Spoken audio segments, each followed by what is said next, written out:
Hello everyone, कैसे हैं आप सब लोग। I hope each and everyone of you is doing absolutely good. My name is doctor Vipin Kumar Sharma and मैं आप सभी लोगों का तहे दिल से स्वागत करता हूं हमारे इस प्यारे से बैच मिशन 100 के अंदर, जहां पर आज हम स्टार्ट करने वाले हैं एक बहुत ही ज्यादा अमेजिंग चैप्टर को, जिसका नाम है anatomy of flowering plants. And जैसा कि हम लोग हमेशा करते हैं, हम सबसे पहले इस चैप्टर के नाम को ही डिकोड करने वाले हैं एंड देन आफ्टर हम इसकी डिटेल्ड स्टडी करने वाले हैं। कोशिश करेंगे कि अगले 2 सेशंस के अंदर अंदर, यानी इस सेशन में और अगले सेशन में, हम इस पूरे के पूरे चैप्टर को फिनिश कर दे। अगर थोड़ा बहुत कंटेंट बचता है तो we will put an extra class, यानी 2 दिन से ज्यादा हम इस चैप्टर को टाइम नहीं दे रहे होंगे। लेट्स से अगर 3 लेक्चर भी लगते हैं तो 1 लेक्चर आज आ जाएगा और 2 लेक्चर्स कल आ जाएंगे। लेकिन ultimately we have to finish this chapter tomorrow so that we can proceed towards cytology, हम लोग सेल बायोलॉजी की तरफ भी बढ़ पाए एंड उसके साथ साथ हम लोग एनिमल किंगडम को भी पैरेलली स्टार्ट कर पाए, जिससे बॉटनी जूलॉजी एकदम ऑन ट्रैक चलती रहे। तो इसको हम लोग आज और कल में फिनिश कर रहे होंगे। तो हमारा जो आज का लेक्चर है, इसमें we will try our level best कि हम अलग अलग टाइप के टिश्यूज को पढ़ लें। मेरिस्टेमेटिक टिश्यूज को पढ़ लें, परमानेंट टिश्यूज को पढ़ लें, सिंपल परमानेंट टिश्यूज को पढ़ लें, कॉम्प्लेक्स परमानेंट टिश्यूज को पढ़ लें। कॉम्प्लेक्स परमानेंट टिश्यूज में जाइलम और फ्लोएम की डिस्कशन कर लें। कुछ ऐसे टॉपिक है जो नए एनसीईआरटी में नहीं दिए हुए हैं but they are a part of NEET syllabus, तो हम कुछ भी छोड़ने नहीं वाले हैं।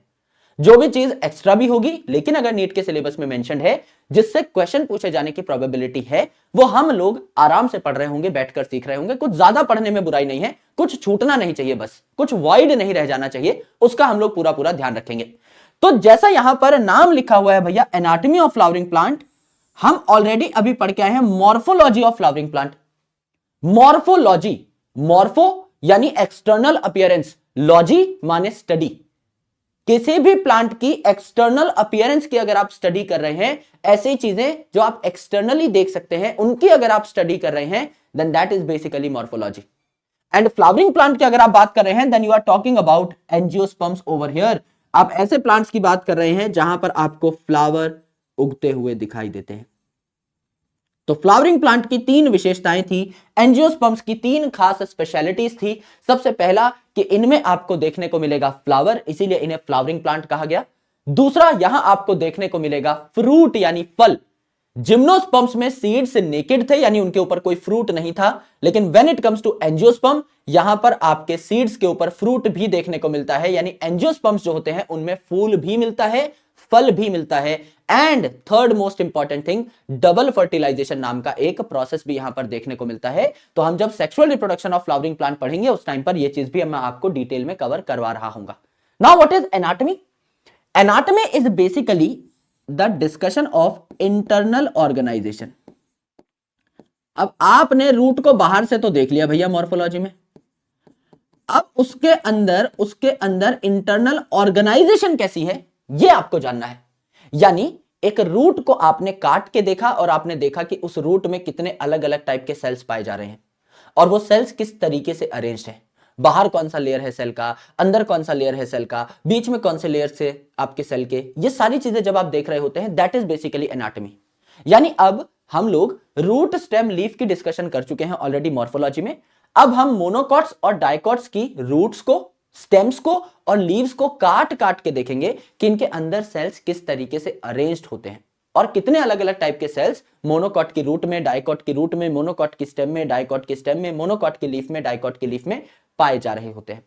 अब जाहिर सी बात है, जब आप मोनोकॉट और डाइकॉट का कंपैरिजन करेंगे तो कुछ सिमिलैरिटीज भी मिलेंगी। भाई दोनों के दोनों ही एंजियोस्पर्म्स हैं, तो जाहिर सी बात है जब आप मोनोकॉट की रूट और डाइकॉट की रूट को देखेंगे तो कुछ ना कुछ सिमिलैरिटीज भी मिलेंगी और कुछ ना कुछ डिफरेंसेस भी मिलेंगे। तो जब आप किन्हीं भी 2 प्लांट्स की एनाटॉमी को पढ़ते हैं तो आपको बकायदा उन 2 प्लांट्स के बीच में समानताएं यानी similarities as well as differences देखने को मिल जाते हैं। वो सारी चीजें हम इस चैप्टर में पढ़ रहे होंगे। तो चैप्टर के नाम का मतलब क्या है? आप इंटरनल ऑर्गेनाइजेशन देख रहे होंगे, मोनोकॉट और डाइकॉट की रूट की, मोनोकॉट और डाइकॉट की स्टेम की, मोनोकॉट की और डाइकॉट की लीफ की। और ये मोनोकॉट और डाइकॉट क्या है? एंजियोस्पर्म्स हैं, यानी फ्लावरिंग प्लांट हैं। इनके बारे में हम डिटेल में चर्चा कर रहे होंगे, एक एक पॉइंट को हम लोग सीख रहे होंगे। सो एक और बार चैप्टर के नाम में हम लोग घुस जाते हैं। देखो मेरे दोस्त, एनाटॉमी जो है इसका मतलब है इंटरनल ऑर्गेनाइजेशन, मॉर्फोलॉजी का मतलब था एक्सटर्नल फीचर्स, एक्सटर्नल अपीयरेंस। यहां पे अब आप अलग अलग प्लांट पार्ट्स को काट करके देखने की कोशिश करेंगे कि उनमें कितने डिफरेंट टाइप के सेल्स हैं और उन सेल्स की अरेंजमेंट क्या है, बाहर की लेयर कौन से सेल बना रहे हैं, बीच की लेयर कौन से सेल बना रहे हैं, अंदर की लेयर कौन सी सेल बना रहे हैं, कोर कौन से सेल बना रहे हैं, सारी की सारी चीजें आपको पता लगेंगी। तो एनाटॉमी का मतलब है इंटरनल ऑर्गेनाइजेशन। यस, तो हम जो है अलग अलग प्लांट पार्ट्स को देखेंगे और उसके अंदर arrangement and pattern of cells को समझने की कोशिश करेंगे। और जैसा कि हमने मॉर्फोलॉजी की डेफिनेशन में देखा था कि भैया अलग अलग प्लांट पार्ट्स जो होते हैं, रूट, स्टेम, लीफ, ये अपने आप को मॉडिफाई भी करती हैं, अपने आप को अडेप्ट भी करवाती हैं। इसी प्रकार से अगर समझ लीजिए कोई प्लांट है, उसमें कोई मॉडिफिकेशन हो रही है तो एनाटॉमी भी तो चेंज होगी। समझ लीजिए आपका एक्सिलरी बड है, ये कांटे में कन्वर्ट हो गया, थॉर्न में कन्वर्ट हो गया। अगर ये एक्सिलरी बड थॉर्न में कन्वर्ट हो गया तो ये दिखने लगा कांटे जैसा, पहले गोल मटोल बड जैसा दिखाई दे रहा था, अब ये कांटे जैसा दिखने लगा, तो इसकी एक्सटर्नल अपीयरेंस चेंज हुई है, यानी इसकी मॉर्फोलॉजी चेंज हुई है, इसकी मॉर्फोलॉजी चेंज हुई है। लेकिन मेरे दोस्त, मॉर्फोलॉजी चेंज करने के लिए, बाहर से ये कांटे जैसा दिखे, इसको चेंज करने के लिए अंदर सेल्स की अरेंजमेंट भी तो चेंज हुई होगी। ये जो बड था, इसमें सेल आपके ऐसे गोल मटोल पाए जा रहे थे, इस बड के अंदर इस प्रकार से पैक्ड देखने को मिल रहे थे, आपको टाइटली पैक्ड देखने को मिल रहे थे। और यहां आपका कांटा बना रहे हैं तो सेल्स कुछ इस तरीके से आपके अरेंज देखने को मिलेंगे, बिल्कुल। तो इंटरनल ऑर्गेनाइजेशन भी तो चेंज हुई होगी, बिल्कुल चेंज हुई होगी, तो एनाटॉमी भी चेंज हो जाती है। तो जब भी किसी भी प्लांट पार्ट में कोई मॉडिफिकेशन आता है तो उसकी भी सेल्स की ऑर्गेनाइजेशन अंदर से चेंज हो जाती है। तो एनाटॉमी में भी आप क्या करते हैं, अलग अलग प्लांट पार्ट्स की इंटरनल ऑर्गेनाइजेशन प्लस उनकी अडेप्टेशंस को पढ़ते हैं। मॉर्फोलॉजी में भी आप अलग अलग प्लांट के जो ऑर्गन्स हैं उनके स्ट्रक्चर्स के बारे में पढ़ रहे थे, प्लस उनके अडेप्टेशंस के बारे में पढ़ रहे थे। ये आपने देखा, ये आपने सीखा, जनरल डेफिनेशन है। और जैसा हम लोग जानते हैं कि एंजियोस्पर्म्स को फ्लावरिंग प्लांट कहा जाता है, तो इन्हें फ्लावरिंग प्लांट क्यों कहा जाता है, क्योंकि इनमें फ्लावर प्रेजेंट है, इनमें फ्रूट प्रेजेंट है, एंड डबल फर्टिलाइजेशन भी यहां पर देखने को मिलती है। Double fertilization is also seen. तो हम यहां पर क्या करेंगे, इस चैप्टर में हम जब एनाटॉमी को पढ़ लेंगे, बेसिक कॉन्सेप्ट्स को सीख लेंगे, तो हम कंपेयर करेंगे मोनोकॉट और डाइकॉट रूट को, मोनोकॉट और डाइकॉट स्टेम को, मोनोकॉट एंड डाइकॉट लीफ को। तो जाहिर सी बात है, जब आप मोनोकॉट और डाइकॉट को कंपेयर करेंगे तो ये दोनों के दोनों है तो एंजियोस्पर्म्स ही, तो कुछ सिमिलैरिटीज भी मिलेंगी, कुछ डिफरेंसेस भी मिलेंगे। तो जब आप कंपैरिजन करते हैं किन्हीं भी दो प्लांट्स का, तो कुछ तो सिमिलैरिटीज मिलेंगी और कुछ तो डिफरेंसेस मिलेंगे, इनको हम नोट करते हुए चलेंगे। तो हमारा फाइनल मुद्दा यह है इस चैप्टर में, जब हम बेसिक कॉन्सेप्ट्स को पढ़ के आगे बढ़ते चले जाएंगे ना, तो हम यहां पहुंचेंगे। This is our grand finale, ये लास्ट एपिसोड है, इसके लिए हम मेहनत कर रहे हैं। पहले हम बेसिक कॉन्सेप्ट्स देखेंगे कि प्लांट में किस किस तरीके के सेल्स होते हैं, किस किस तरीके के टिश्यूज होते हैं, पहले हम उन चीजों को समझेंगे। अब ये सेल्स प्लांट के रूट में कैसे अरेंज होते हैं, प्लांट के स्टेम में कैसे अरेंज होते हैं, प्लांट की लीफ में कैसे अरेंज होते हैं, हम वो भी देख रहे होंगे। तो मोनोकॉट और डाइकॉट का कंप्लीट कंपैरिजन होगा, रूट का, लीफ का और स्टेम का, यहां तक हमें पहुंचना है। तो रूट, स्टेम, लीफ में हमें जो है अलग अलग सेल्स की अरेंजमेंट देखनी है at the end of the day. और यहां पे सिमिलैरिटीज और डिफरेंसेस दोनों ही आपको मिलेंगे। जैसे मोनोकॉट और डाइकॉट की रूट ही अगर आप चेक कर रहे हो तो रूट में कुछ तो सिमिलैरिटीज मिलेंगी ना, रूट का काम तो सेम ही है, कुछ सेल्स सिमिलर होंगे, कुछ सेल्स की अरेंजमेंट डिफरेंट होगी। तो वो भी हम लोग एक टेबल बना के नोट करते हुए चलेंगे कि क्या क्या सिमिलैरिटीज निकली, क्या क्या डिफरेंसेस निकले। अब एक प्लांट की ग्रोथ के बारे में बात कर लेते हैं कि एक प्लांट जो है उसमें ओवरऑल ग्रोथ कैसी होती है, और यहीं से हम लोग टिश्यूज का कॉन्सेप्ट भी समझने की कोशिश करेंगे। समझ लीजिए मेरे दोस्त, मेरे पास एक बीज है, यह हमारे दादाजी की बेची हुई जमीन है भैया, हाईवे वाली। इस जमीन के अंदर मैंने एक बीज बो दिया, इस जमीन के अंदर मैंने एक बीज बो दिया, ठीक है। अब ये जो बीज है, ये जो सीड है, इसको मैंने पानी दे दिया, बढ़िया, इसको ऑक्सीजन मिल रहा है ना। तो ये जो आपका बीज है, इसमें नीचे वाला जो पार्ट रहता है, एम्ब्रियो का नीचे वाला पार्ट, इसको हम कहते हैं रेडिकल। आर फॉर रेडिकल से R for root system arise होता है। एंड ऊपर वाला जो पार्ट है, इसको हम कहते हैं प्लूम्यूल। ये जो आपका प्लूम्यूल है, इससे शूट सिस्टम तैयार हो रहा होता है। तो नीचे की साइड आपका रूट सिस्टम आ जाएगा, ऊपर की साइड शूट सिस्टम आ जाएगा। अब ये देखिए, यहां अगर आपकी रूट डेवलप हो रही है तो रूट की टिप पे कुछ सेल्स आपको देखने को मिलेंगे जो कंप्लीट रूट को तैयार करते हैं। इन रूट की टिप पे, रूट के एपेक्स पे पाए जाने वाले सेल्स को हम कहते हैं रूट एपिकल मेरिस्टम के सेल्स, रूट एपिकल मेरिस्टम के सेल्स। तो ये रूट के बाकी सारे सेल्स बनाते हैं। ये जो टिप वाले सेल हैं, रूट एपिकल मेरिस्टम वाले सेल, ये निरंतर डिवाइड करते रहते हैं। और अगर ये लगातार डिवाइड करने की कैपेसिटी रखते हैं तो ये नीचे मिट्टी में तो ऐड करेंगे नहीं सेल, ये ऊपर की साइड सेल्स ऐड करते रहेंगे। एंड रूट लंबी होती चली जाएगी, अपने ऊपर की साइड ये सेल्स ऐड करते चले जाएंगे। सिमिलरली यहां पर है शूट की टिप पे शूट एपिकल मेरिस्टम के सेल्स, और ये जो शूट एपिकल मेरिस्टम के सेल्स है ये आपकी शूट बनाते रहेंगे, नए नए सेल्स जो है ऐड करते रहेंगे शूट सिस्टम में। तो मेरे भाई ऊपर हवा में तो सेल्स ऐड करेंगे नहीं, नीचे की साइड सेल्स ऐड करेंगे, तो ये शूट भी टाइम के साथ लंबी होती रहेगी। इसीलिए आप कहते हैं कि प्लांट में ग्रोथ निरंतर होती रहती है, प्लांट की लंबाई हमेशा बढ़ती रहती है, क्योंकि प्लांट की रूट की लंबाई बढ़ाने का जिम्मा उठा रखा है रूट एपिकल मेरिस्टेमेटिक सेल्स ने, एंड प्लांट की शूट की लंबाई बढ़ाने का जिम्मा उठा रखा है शूट एपिकल मेरिस्टम के सेल्स ने। तो रूट और शूट दोनों की लंबाई हमेशा बढ़ती रहेगी, तो प्लांट में हमेशा लेंथ बढ़ती रहती है, कंटिन्यूअस ग्रोथ होती रहती है, जो पॉइंट हमने लिविंग वर्ल्ड चैप्टर में भी पढ़ा था। अब देखिए भैया, रूट एपिकल मेरिस्टम के सेल्स ऊपर सेल्स ऐड करेंगे और रूट लंबी होती चली जाएगी। शूट एपिकल मेरिस्टम के सेल्स नीचे सेल्स ऐड करेंगे और शूट लंबी होती चली जाएगी।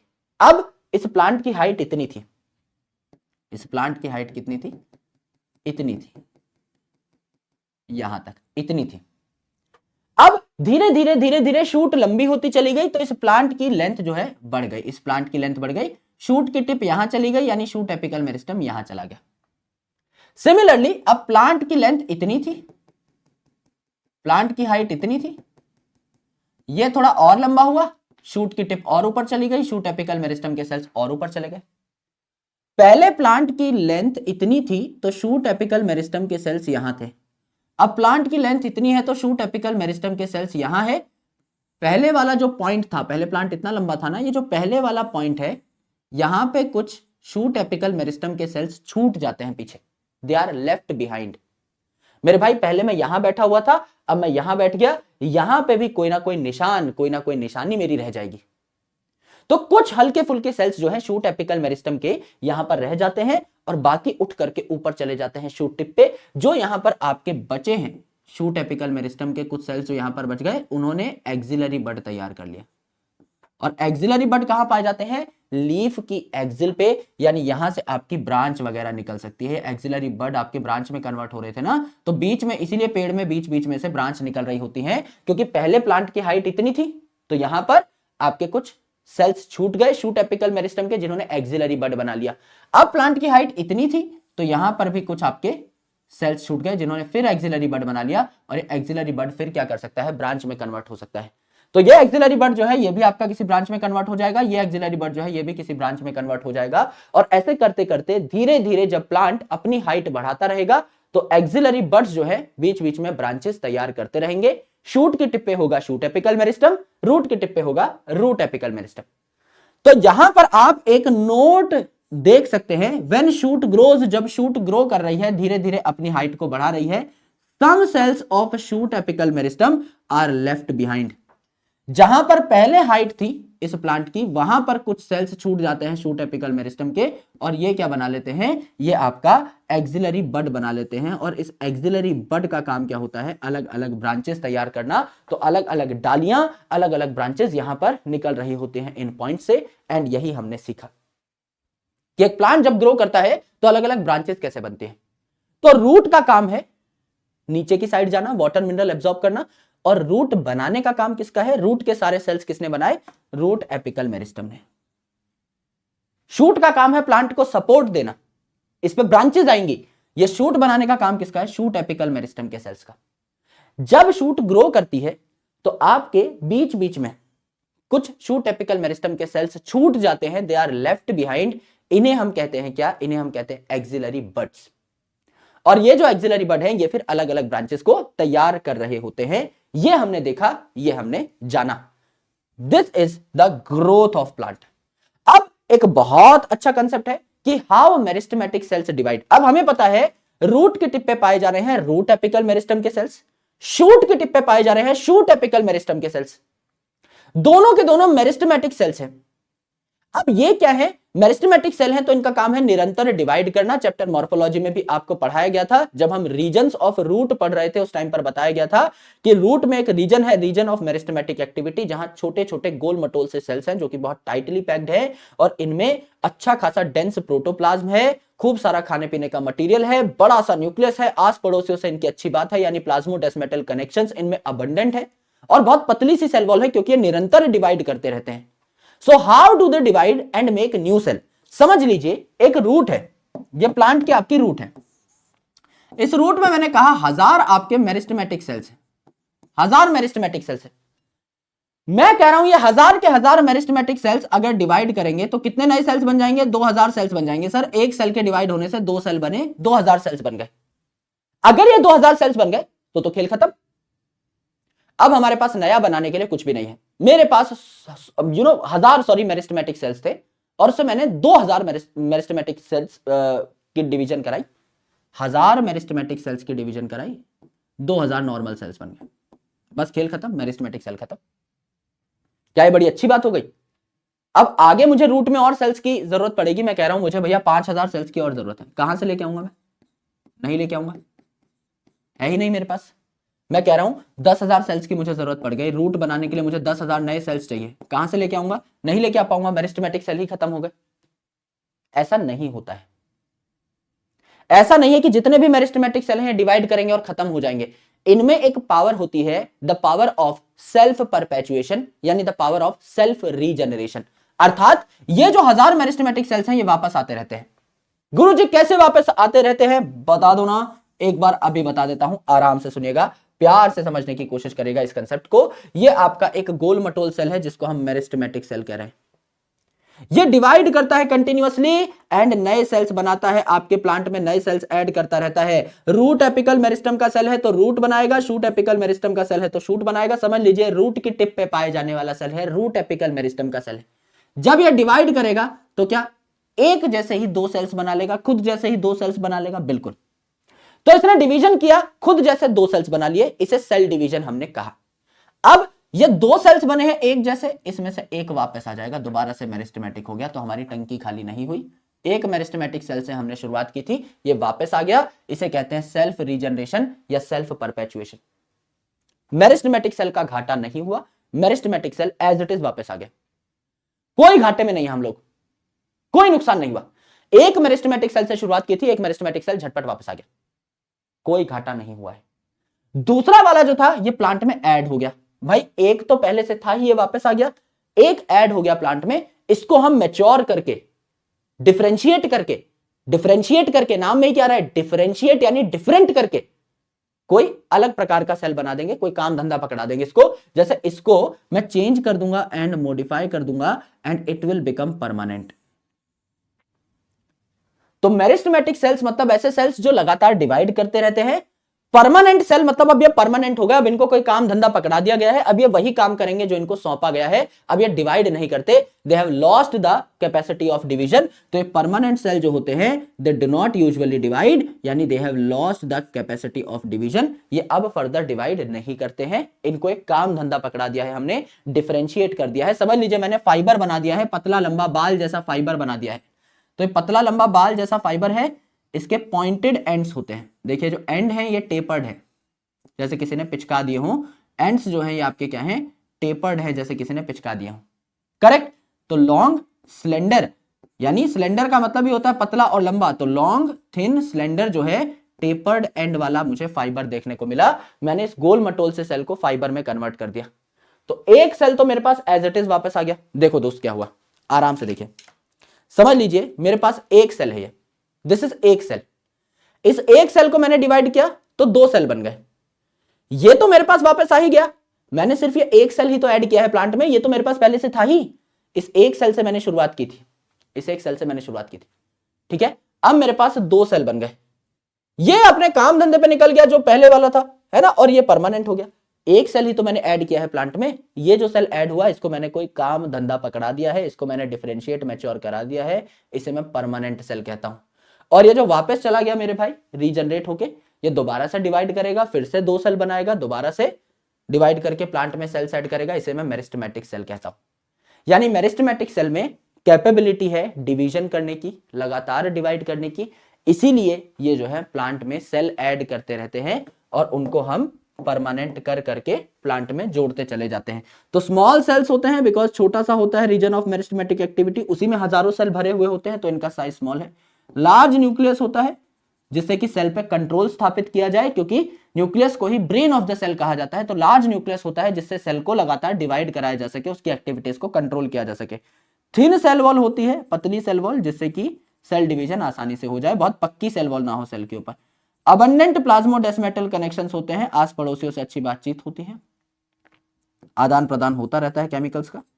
और डेंस प्रोटोप्लाज्म होता है, यानी खाने पीने की चीजें जो है यहां पर बहुत सारी देखने को मिलती है, जमा हो रखी होती है। सो अल्टीमेटली मेरिस्टेमेटिक सेल जो है ये आपका बढ़िया तरीके से डिवाइड करता है और दो सेल बना लेता है। एक सेल फिर से मेरिस्टेमेटिक में कन्वर्ट हो गया और दूसरा आपका परमानेंट हो गया, कोई काम धंधा पकड़ के काम करने लगा, डिफरेंशिएट होकर मैच्योर होकर कोई काम करने लगा। This is how meristematic cells divide.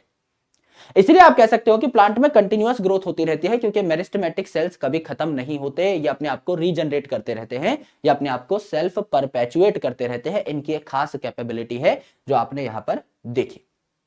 Now let's understand the definition of tissue. हालांकि बहुत बेसिक बात है, लेकिन फिर भी हमें टिश्यू की डेफिनेशन पता होनी चाहिए। अब आप लोग कहेंगे सर टिश्यू की डेफिनेशन तो बहुत ही जनरल होती है कि सेल है, उनका अगर मैंने ग्रुप तैयार कर दिया है तो उसे हम टिश्यू कहेंगे। लेकिन ये ग्रुप कैसा है? क्या मैं कोई भी 4 सेल पकड़ के उनका ग्रुप बना दूं तो मैं उसे टिश्यू कह सकता हूं, या कोई स्पेसिफिक कंडीशन है टिश्यू बनाने की? सर बिल्कुल स्पेसिफिक कंडीशंस होती हैं। वो कंडीशंस क्या हैं? लेट्स अंडरस्टैंड देम बहुत अच्छे तरीके से, आराम से देखिएगा।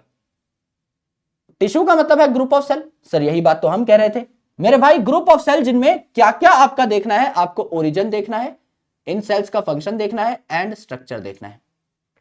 ठीक है, कैसे? आराम से सुनिए।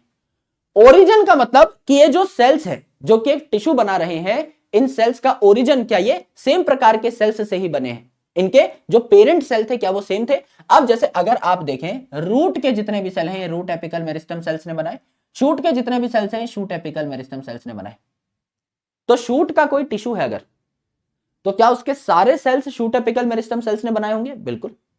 और रूट का कोई टिश्यू है तो क्या उसके सारे cells root apical meristem cells ने बनाए होंगे? बिल्कुल। इसका मतलब ओरिजिन जो है it should be same. Yes, origin जो है सेल्स का जो कि टिश्यू बना रहे हैं it should be absolutely same. अगर आप बात करते हैं फंक्शन की, तो फंक्शन जो है यूजुअली आपका सिमिलर होता है, यानी अलग अलग जो सेल्स हैं वो यूजुअली आपके सिमिलर होते हैं, एक जैसे काम कर रहे होते हैं। जैसे समझ लीजिए मैं डायरेक्टली हो सकता है कोई काम ना कर रहा हूं, मैं उसमें हेल्प कर दूं। फॉर एग्जाम्पल मेरे दोस्त बैडमिंटन खेल रहे हैं, फट करके एक ने यहां से शॉट मारा, फट करके दूसरे ने वहां से शॉट मारा, फट फट फट फट फट फट गेम चल रहा है, एक ने बहुत जोर का शॉट मारा और पेड़ पे जाकर जो है शटल अटक गई। अब मैं वहां पे धुरंधर धुआंधार बन के आया और मैंने क्या किया, अपनी चप्पल निकाली और भाई चट्ट करके मारा जो शटल के ऊपर निशाना, शटल जो है नीचे गिर गई साए साए करके, और वो जो शटल है मैंने अपने दोस्तों को वापस कर दी, मेरी चप्पल ऊपर अटक गई वो अलग बात है।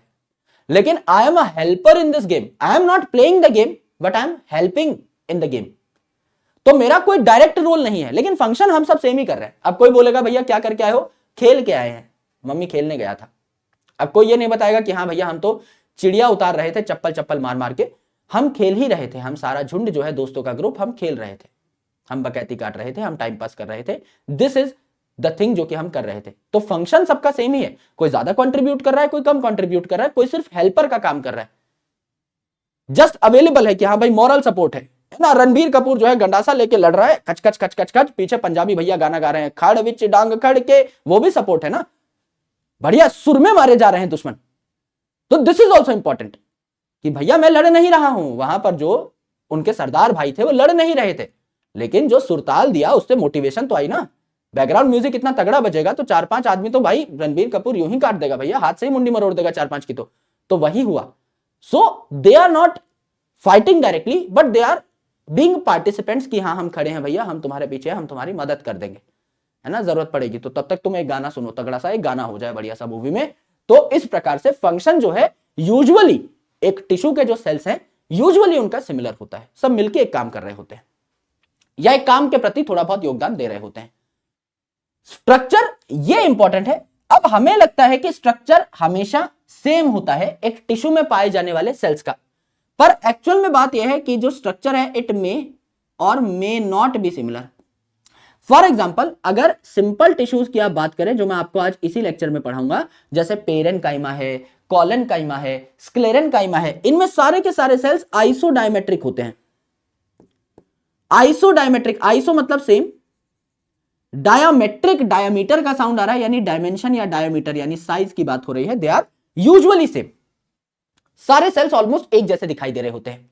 बट अगर आप बात करें जाइलम की, जो कि कॉम्प्लेक्स टिश्यू है, कॉम्प्लेक्स टिश्यू का ही मतलब होता है एक ऐसा टिश्यू जिसमें more than one different type के सेल्स पाए जा रहे हैं।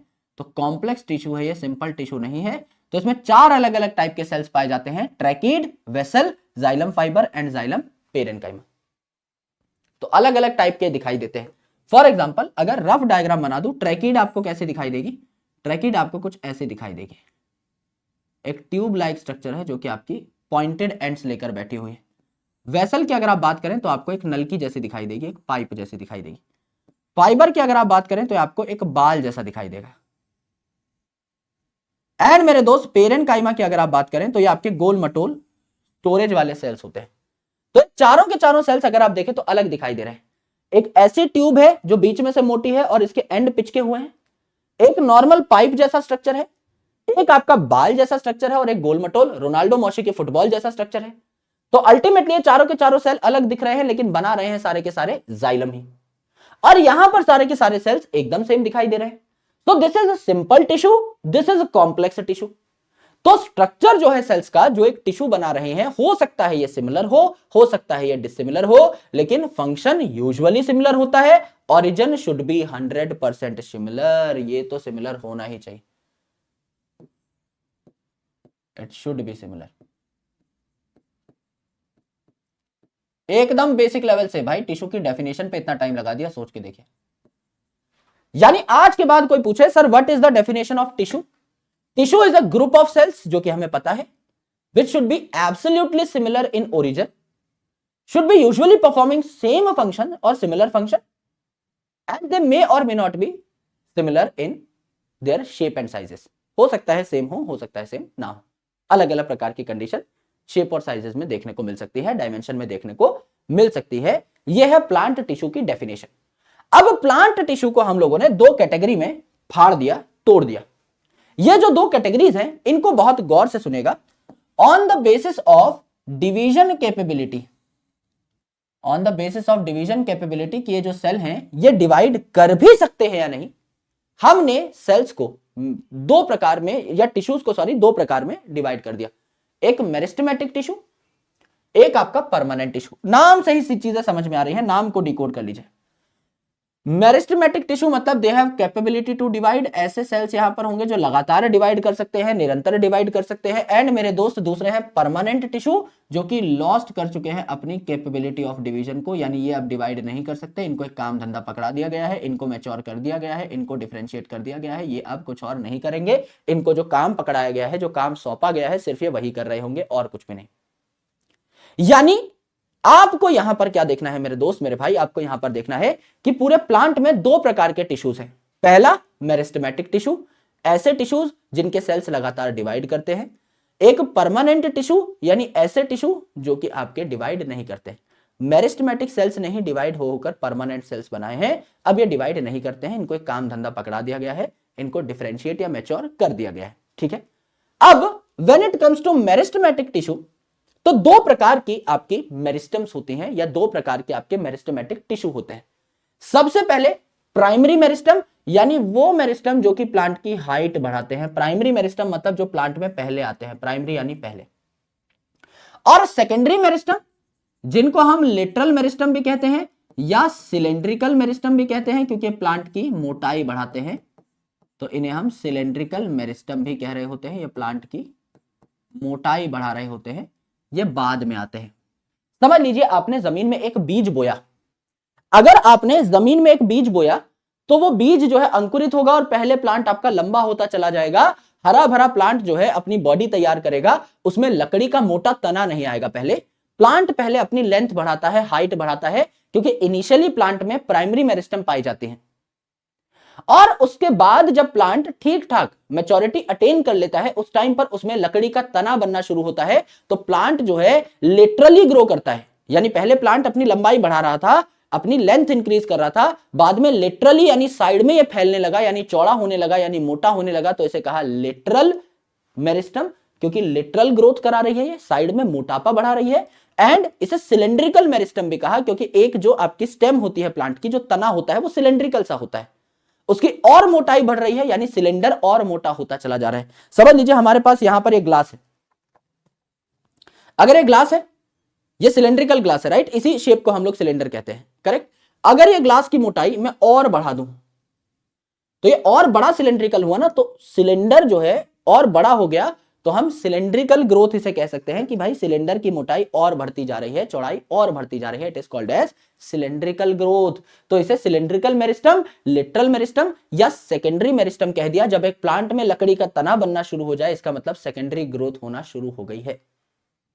तो प्राइमरी ग्रोथ जो है, प्लांट की लेंथ हमेशा बढ़ती रहती है due to root and shoot apical meristem, ये लेंथ बढ़ाते हैं प्लांट की। लेकिन सेकेंडरी ग्रोथ हर प्लांट में नहीं होती, जैसे मोनोकॉट में सेकेंडरी ग्रोथ नहीं होती।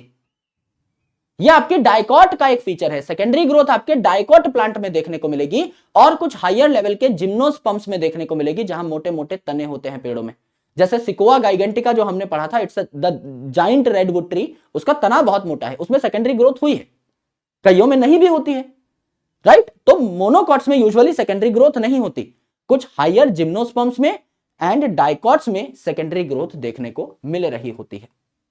तो प्राइमरी मेरिस्टम जो है, ये आपके पहले आते हैं प्लांट में एंड लेंथ बढ़ाते हैं, प्लांट की लंबाई बढ़ा रहे होते हैं। अगर ये आपके टिप पे पाए जा रहे हैं प्लांट के, तो ये रूट की टिप पे भी पाए जा सकते हैं, रूट एपिकल मेरिस्टम, शूट की टिप पे भी पाए जा सकते हैं, शूट एपिकल मेरिस्टम। तो ये प्लांट के टर्मिनल पोजीशंस पे रूट और शूट की एपिकल मेरिस्टम पे पाए गए। अगर ये बीच बीच में पाए जा रहे हैं, तो इन्हें कहेंगे इंटर कैलरी। इंटर यानी इन बिटवीन, कैलरी यानी मैच्योर्ड टिश्यूज के बीच बीच में। अगर ये प्लांट की टिप पे ना पाए जाकर के मैच्योर्ड टिश्यूज के बीच बीच में इंटर वाले इलाके में पाए जा रहे हैं, तो आपको इन्हें इंटर कैलरी मेरिस्टम कहना होगा। फॉर एग्जांपल इन ग्रासेस, जो कि मैं आपको थोड़ी देर में समझाऊंगा, अभी 2-3 मिनट बाद एक नेक्स्ट स्लाइड लेकर के मैं आपको ये समझा रहा हूं। अभी बस आप ये याद कर लीजिए कि आपके प्राइमरी मेरिस्टम कौन कौन से होते हैं। आराम से सुनिए। मेरिस्टमेटिक टिश्यूज प्राइमरी मेरिस्टम और सेकेंडरी मेरिस्टम के अंदर डिवाइड हो सकते हैं। प्राइमरी मेरिस्टम जो प्लांट की लेंथ बढ़ाते हैं, सेकेंडरी मेरिस्टम जिन्हें लेटरल मेरिस्टम या सिलेंड्रिकल मेरिस्टम कहा, जो प्लांट की गर्थ यानी मोटाई बढ़ाते हैं, चौड़ाई बढ़ाते हैं, उसमें लेटरल ग्रोथ कराते हैं, सेकेंडरी ग्रोथ कराते हैं। प्राइमरी मेरिस्टम जो प्लांट की लंबाई बढ़ाएंगे, यह हो सकता है प्लांट की टिप पे पाए जाए, रूट की टिप पे तो रूट एपिकल मेरिस्टम, शूट की टिप पे तो शूट एपिकल मेरिस्टम, और बीच बीच में अगर पाए जा रहे हैं तो इंटर कैलरी मेरिस्टम। इंटर यानी बीच में, कैलरी यानी मैच्योर्ड टिश्यूज के बीच में ये पाए जा सकते हैं। एंड मेरे दोस्त, दूसरी इंपॉर्टेंट चीज कि जो आपका सेकेंडरी मेरिस्टम है, ये बाद में आएगा जब प्लांट ठीक ठाक मैच्योरिटी को अटेन कर लेगा और ये प्लांट की गर्थ बढ़ाता है, यानी उसकी चौड़ाई बढ़ाता है। यहां एक शब्द आता है कैम्बियम। कैम्बियम शब्द जहां भी दिख जाए समझ जाना भैया सेकेंडरी ग्रोथ हो रही है। सेकेंडरी ग्रोथ यही कराता है। जैसे वस्कुलर कैम्बियम वस्कुलर टिश्यूज के बीच में पाया जाता है, जाइलम फ्लोएम के बीच में। जैसे interfascicular cambium, intrafascicular cambium, cork cambium जिसे फैलोजन कहा। ये जो कैम्बियम शब्द आपने देख लिया, इसका मतलब पक्का ये क्या है, आपका सेकेंडरी ग्रोथ कराने वाला सेकेंडरी मेरिस्टम है। तो सेकेंडरी ग्रोथ जो है ये डाइकॉट में देखने को मिलती है और कुछ हायर जिम्नोस्पर्म्स में, एडवांस जिम्नोस्पर्म में देखने को मिलती है, but not in monocots. Monocots में आपको ये देखने को नहीं मिलती। ये आपने देखा, ये आपने सीखा। इतनी बात आपको समझ में आनी चाहिए फिलहाल के लिए, सिर्फ इतनी बात आपको समझ में आनी चाहिए। दोबारा रिवाइज कराऊंगा, don't worry, multiple times revise कराऊंगा, क्योंकि थ्योरेटिकल टॉपिक है, बार बार बोलने से याद हो जाएगा। मैंने कहा कि प्लांट में जितने भी टिश्यूज हैं, इनको 2 कैटेगरीज में मैंने ब्रेक कर दिया। ऐसे टिश्यूज जो कि निरंतर डिवाइड कर सकते हैं, प्लांट में नए नए सेल्स ऐड कर सकते हैं, जिनमें डिवीजन की खूब सारी कैपेबिलिटीज है, इन्हें मेरिस्टेमेटिक टिश्यूज कहा। ऐसे सेल्स जो कि मेरिस्टेमेटिक टिश्यूज से ही बने हैं, बाय डिफॉल्ट पूरा प्लांट ही इनसे बना है। ऐसे सेल्स जो मेरिस्टेमेटिक टिश्यूज के ही डिवीजन से बने हैं, लेकिन अब ये कोई काम धंधा करने लगे हैं, अब ये फर्दर डिवाइड नहीं कर सकते, दे have lost their capacity of division, इन्हें परमानेंट टिश्यूज कहा। मेरिस्टेमेटिक टिश्यूज जो हैं, ये आपके प्राइमरी मेरिस्टेमेटिक टिश्यूज भी हो सकते हैं, सेकेंडरी मेरिस्टेमेटिक टिश्यूज भी।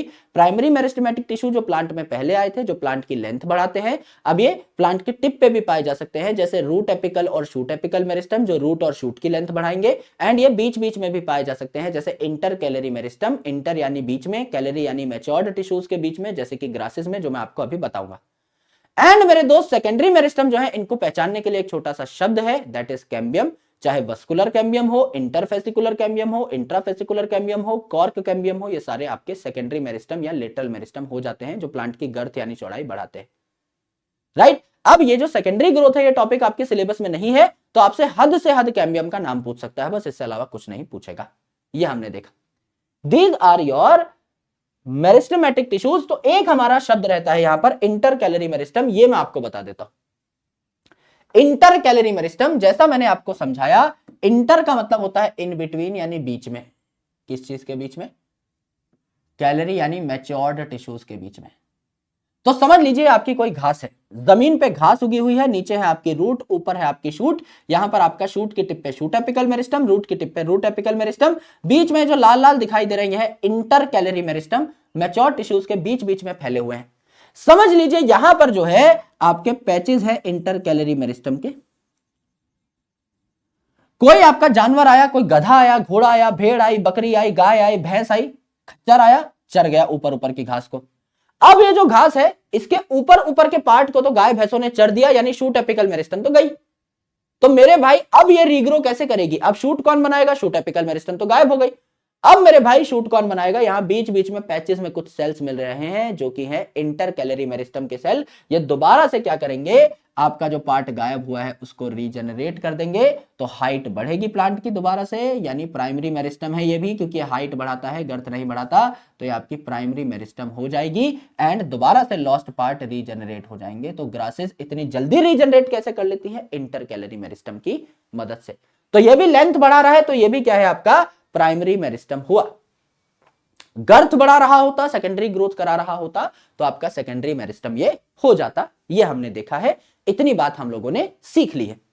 अब मेरे दोस्त another most important thing is कि भैया परमानेंट टिश्यू जो है जिनमें डिवीजन की कैपेबिलिटी नहीं रहती, ये भी दो टाइप के होते हैं, simple permanent tissues. Simple permanent tissue जिनमें सिर्फ एक ही टाइप के सेल्स होते हैं, सारे के सारे सेल एक जैसे दिखेंगे, जो कि यहां पर आपको बताया भी गया था टिश्यू की डेफिनेशन में ही। सिंपल परमानेंट टिश्यू सारे सेल्स आइसोडायमेट्रिक होंगे, एक जैसे दिख रहे होंगे। और कॉम्प्लेक्स परमानेंट टिश्यूज में आपका क्या होता है? अलग अलग प्रकार के सेल्स मिलकर के एक टिश्यू बना रहे होते हैं, अलग अलग दिख सकते हैं। तो सिंपल परमानेंट टिश्यूज जो हैं इनमें सारे सेल्स एक जैसे दिख रहे होते हैं, वन टाइप ऑफ सेल्स आपको देखने को मिल रहे होते हैं, जैसे पेरेन्काइमा, कोलेनकाइमा एंड स्क्लेरेनकाइमा। इनके बारे में अभी आपको कुछ स्लाइड्स बाद पढ़ाया जाएगा आज के ही लेक्चर में। एंड कॉम्प्लेक्स परमानेंट टिश्यूज यानी जहां पर आपका एक से ज्यादा टाइप के सेल्स मिलकर के टिश्यू तैयार कर रहे हैं, जैसे जाइलम और फ्लोएम, जो वाटर और फूड के ट्रांसपोर्ट के लिए रिस्पॉन्सिबल है इन प्लांट्स। तो यहां पर आपका जाइलम में पाई जाती है ट्रैकिड और वेसल, पानी ट्रांसपोर्ट के लिए। फ्लोएम में पाई जाती है सीव ट्यूब, एंड इसके साथ मिलता है जाइलम पेरेन्काइमा, जाइलम फाइबर। यहां मिलता है कंपेनियन सेल के साथ phloem parenchyma and phloem fibre. यानी जाइलम हो चाहे फ्लोएम, चार अलग अलग प्रकार के सेल्स, चार अलग अलग दिखने वाले सेल्स मिलकर के जाइलम बनाते हैं, चार अलग अलग प्रकार के दिखने वाले सेल्स मिलकर के फ्लोएम बना रहे होते हैं। तो मल्टीपल टाइप के सेल्स मिलकर के इन टिश्यूज को तैयार करते हैं, तो इन्हें कहा जाइलम और फ्लोएम को कॉम्प्लेक्स परमानेंट टिश्यूज। जबकि पेरेन्काइमा, कोलेनकाइमा, स्क्लेरेनकाइमा को क्या कहा? सिंपल परमानेंट टिश्यूज कह दिया। तो अगर दोबारा से पूरा का पूरा ये चार्ट आप देखें, इनको मैं याद करा दूंगा, डोंट वरी, क्योंकि अभी आप जाइलम फ्लोएम पढ़ेंगे, पेरेन्काइमा, कोलेनकाइमा, स्क्लेरेनकाइमा पढ़ेंगे तो सारी चीजें ऑटोमेटिकली याद हो जाएंगी। अभी बस इनका नाम आपको सुनना है, याद भी नहीं रखना, सिर्फ और सिर्फ सुनना है कि ऐसे कोई चीज होती है जिसका नाम ट्रैकिड या वेसल है। आगे चल के आपको अभी अगले कुछ स्लाइड्स में सारी चीजें खुद ब खुद क्लियर हो जाएंगी और बहुत डिटेल में, बहुत डेप्थ में क्लियर हो जाएंगी, तो टेंशन लेने की जरूरत नहीं है। प्लांट के जो टिश्यूज हैं इनको दो कैटेगरीज में तोड़ा, लगातार निरंतर डिवाइड करने वाले मेरिस्टेमेटिक टिश्यूज, डिवीजन की कैपेबिलिटी खो दी है जिन्होंने परमानेंट टिश्यूज। मेरिस्टेमेटिक टिश्यूज को भी हमने प्राइमरी और सेकेंडरी मेरिस्टेमेटिक टिश्यूज में डिवाइड किया, यानी प्राइमरी मेरिस्टेमेटिक टिश्यूज वो होंगे जो प्लांट की लेंथ बढ़ाते हैं। ये या तो प्लांट की टिप पे पाए जा सकते हैं, रूट की टिप पे पाए जाने वाले root apical meristem cells, shoot की टिप पे पाए जाने वाले शूट एपिकल मेरिस्टम सेल्स, और बीच बीच में पाए जाने वाले आपके इंटर कैलरी मेरिस्टम के सेल्स। या ये सेकेंडरी ग्रोथ करा सकते हैं, तो इन्हें सेकेंडरी मेरिस्टेमेटिक सेल्स कहा जा सकता है, या फिर आपका यहां पर इन्हें सिलिंड्रिकल मेरिस्टम कहा जा सकता है, या आपका इनको सिलेंडर साइड में ग्रो कर रहा है तो लेटरल मेरिस्टम भी कहा जा सकता है। ये मोटाई बढ़ा रहे हैं प्लांट की। और कैम्बियम शब्द यहां पर इंपॉर्टेंट है, तो कॉर्क कैम्बियम को फेलोजन भी कहा, फेलोजन जनरेट करने वाला, तो सेकेंडरी प्लांट जनरेट कराता है। देन आपका वस्कुलर कैम्बियम हो गया, इंटरफेसिकुलर कैम्बियम हो गया, इंट्राफेसिकुलर कैम्बियम हो गया। सिर्फ नाम आपको यहां पर देखने होते हैं, इनके बारे में आगे थोड़ा और बता दिया जाएगा, जिक्र कर दिया जाएगा। यस, देन परमानेंट टिश्यूज जो ये होते हैं सिंपल परमानेंट टिश्यूज जिनमें सारे सेल्स एक जैसे दिखते हैं ऑलमोस्ट, तो आपका पेरेनकाइमा, कोलेनकाइमा, स्क्लेरेनकाइमा यहां पर हो जाता है। एंड दूसरा है कॉम्प्लेक्स परमानेंट टिश्यूज, यानी यहां पर आपका अलग अलग प्रकार के सेल्स मिलकर के एक टिश्यू बनाते हैं। जैसे जाइलम बनाते हैं कौन? ट्रैकीड वेसल, जाइलम का पेरेनकाइमा और फाइबर।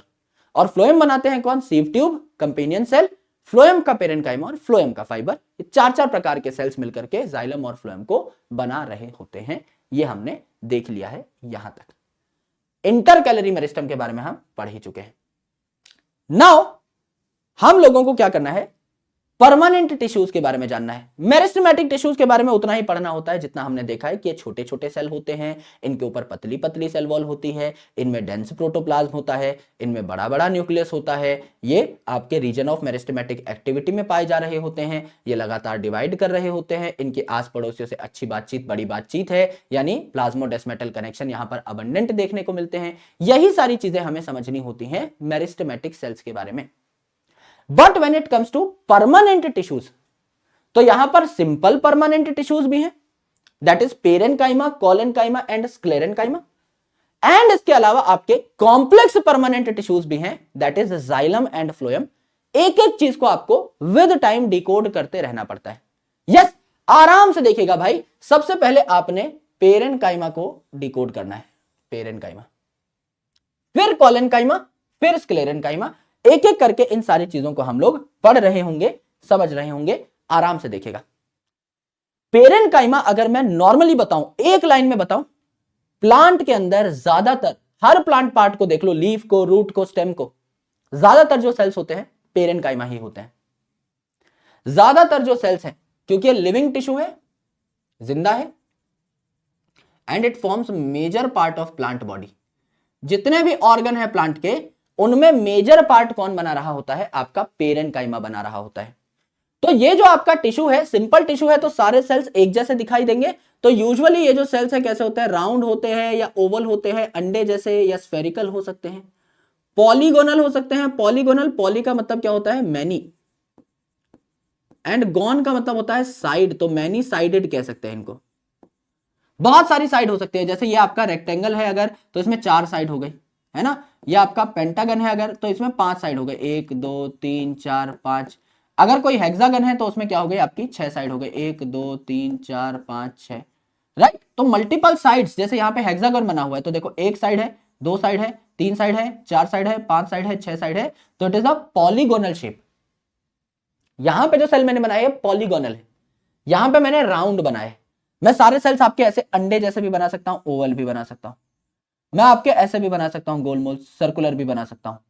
यस, मैं आपके इलोंगेटेड भी बना सकता हूं, यानी लंबे लंबे भी बना सकता हूं। ये लंबे लंबे हैं लेकिन पड़े हुए हैं, खड़े खड़े खंबे नहीं बना रहा मैं, ये आपके पड़े पड़े खंबे बना रहा हूं। तो ये भी आपके इलोंगेटेड ही सेल हैं, ये आपको देखने को मिलते हैं।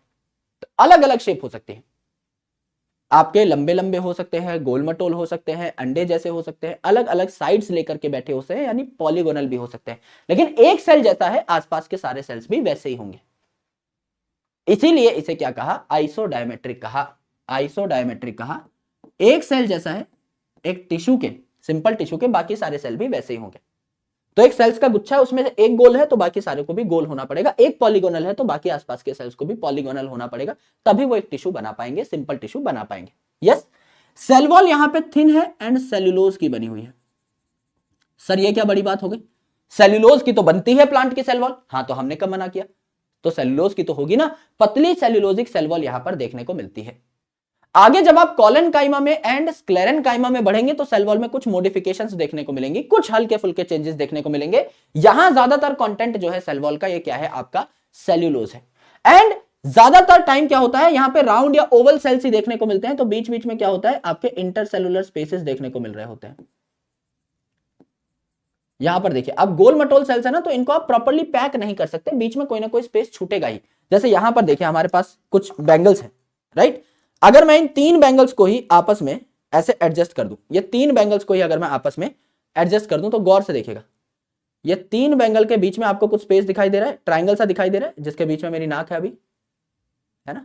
यस, तो ये जो आपका स्पेस है, जहां उंगली लगा रखी है अभी मैंने, ये जो स्पेस है ये रह ही गया। गोल मटोल चीजों को आप प्रॉपर्ली पैक नहीं कर सकते, बीच में कुछ ना कुछ स्पेस छूट जाता है। वॉइड बोलते हैं इसको।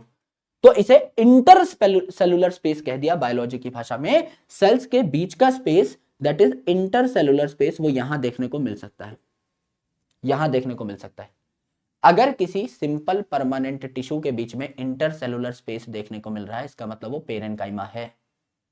कॉलेनकाइमा में देखो मेरे भाई, यहां बीच में एम सील लगा दी है, सील कर दिया है कॉर्नर्स को, बीच में बिल्कुल भी जगह नहीं है। कोई बीच में गैप दिखाई दे रहा है? नहीं दिखाई दे रहा गुरुजी।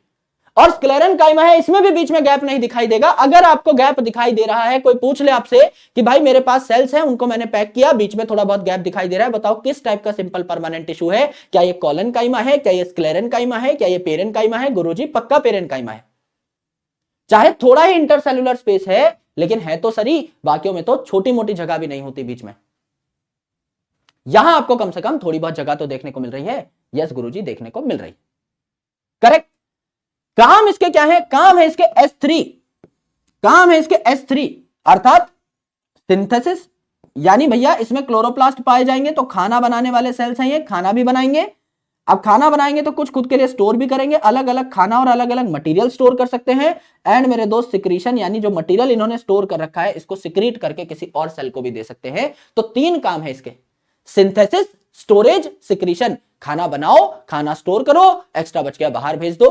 खाने से याद कर सकते हो, हालांकि और कई सामानों को भी ये स्टोर कर सकते हैं और सिक्रीट कर सकते हैं, लेकिन खाने के रेफरेंस में आसानी से याद हो जाते हैं। S3, स्टोरेज, सिंथेसिस, सिक्रीशन, 3 का। तो अगर पेरेन्काइमा की सारी बातें मैं आपको दोबारा से बता दूं, तो पेरेन्काइमा जो है एक सिंपल परमानेंट टिश्यूज है, यानी कि सारे के सारे सेल इसके एक जैसे दिखाई देंगे। वो सेल्स आपके राउंड भी हो सकते हैं, ओवल भी हो सकते हैं, स्फेरिकल भी हो सकते हैं, लंबे लंबे इलोंगेटेड भी हो सकते हैं, अलग अलग शेप्स के, पॉलीगोनल भी हो सकते हैं। ये आपके अलग अलग शेप के सेल आपको देखने को मिल सकते हैं। दे आर आइसोडायमेट्रिक, सारे सेल्स एक जैसे होंगे एक टिश्यू में। ये सेल्स आपके जरूरी नहीं हमेशा वेल पैक्ड हो, यानी थोड़ा बहुत इंटरसेलुलर स्पेस यहां देखने को मिल सकता है। पतली सी सेल्यूलोज की सेल वॉल यहां पर आपको देखने को मिलेगी। और प्लांट की बॉडी का जो मेजर पार्ट है वो आपके यही सेल्स बना रहे होते हैं। और लिविंग सेल्स होंगे ही, क्योंकि खाना बनाने का काम कर रहे हैं और भी कई सारे काम कर रहे हैं आपके, तो लिविंग सेल्स इन्हें कहा जाता है। These are parenchymatous cells. Collenchyma की अगर मैं बात करूं तो ये भी लिविंग है, एंड ये भी एसिमिलेट कर सकते हैं फूड को, ये भी खाना बना सकते हैं। इनमें भी क्लोरोप्लास्ट पाए जा रहे हैं, तो ये भी लिविंग होंगे, जाहिर सी बात है। क्लोरोप्लास्ट वगैरह अगर इनमें देखने को मिल रहा है, खाना अगर ये एसिमिलेट कर सकते हैं, तो ये भी लिविंग है। लेकिन मेरे भाई यहां पर देखिए, ये जो सेल्स हैं दे आर पॉलीगोनल यूजुअली। ये भी आपके आइसोडायमेट्रिक होते हैं, सारे सेल्स यहां भी एक जैसे दिखते हैं, क्योंकि सिंपल परमानेंट टिश्यू है, सिंपल है, तो सारे सेल्स एक जैसे ही हैं जिनसे मिलकर टिश्यू बना है, तो ये भी आइसोडायमेट्रिक होते हैं। तो पॉलीगोनल भी हो सकते हैं, ये भी आपके स्फेरिकल हो सकते हैं, ये भी ओवल हो सकते हैं। यूजुअली ये पॉलीगोनल होते हैं, जैसे मैंने यहां हेक्सागोनल बनाए। अब ये जो हेक्सागोन है, ये जो हेक्सागोन है, इनके जो कॉर्नर्स हैं, बीच की जो जगहें हैं, यहां आपकी थिकनिंग लगी होती है। जहां भी थोड़ा बहुत गैप बनने की आशंका होती है, अगर ये समझ लो सर्कुलर भी होते, स्फेरिकल भी होते, तो जहां जहां जगह है बीच में, वहां ये कुछ मसाला भर देंगे, गैप नहीं रहने देंगे। तो इंटरसेलुलर स्पेस ना यहां पे एब्सेंट हो जाता है, बीच में बिल्कुल भी जगह नहीं छोड़ते ये। थिकनिंग यहां पर आपकी देखने को मिल जाती है सेल्यूलोज के साथ साथ हेमी सेल्यूलोज और पेक्टिन की। तो सेल्यूलोज की सेल वॉल तो यहां भी है, लेकिन सेल्यूलोज के साथ साथ हेमी सेल्यूलोज और पेक्टिन की यहां थिकनिंग देखने को मिल जाती है। और ये थिकनिंग आपकी जो है कोनों को भर देती है, तो इंटरसेलुलर स्पेस एब्सेंट हो जाता है। और एक सेल को अगर आप पकड़ के देखेंगे, तो सबसे बड़ा क्या होता है प्लांट सेल में भैया? वैक्यूल होता है। तो वैक्यूल सेंटर पे पाया जा रहा है, एंड प्रोटोप्लाज्म जो है पेरीफेरी पे देखने को मिलेगा। भाई सेंटर पे वैक्यूल है, तो प्रोटोप्लाज्म आपका पेरीफेरी में देखने को मिलेगा। इस प्रकार का सेल आपका तैयार होता है यहां पर कॉलेनकाइमा। करेक्ट। तो मैंने क्या बताया? मैंने आपको बताया कि ये जो सेल्स है ये भी लिविंग है, इनमें भी क्लोरोप्लास्ट पाया जा सकता है, यानी ये भी एसिमिलेट कर सकते हैं फूड को। जरूरी नहीं हमेशा एसिमिलेट करें। क्लोरोप्लास्ट पाया जा रहा है तो फूड बना लेंगे, क्लोरोप्लास्ट नहीं पाया जा रहा है तो फूड नहीं बनाएंगे, सिंपल सी बात।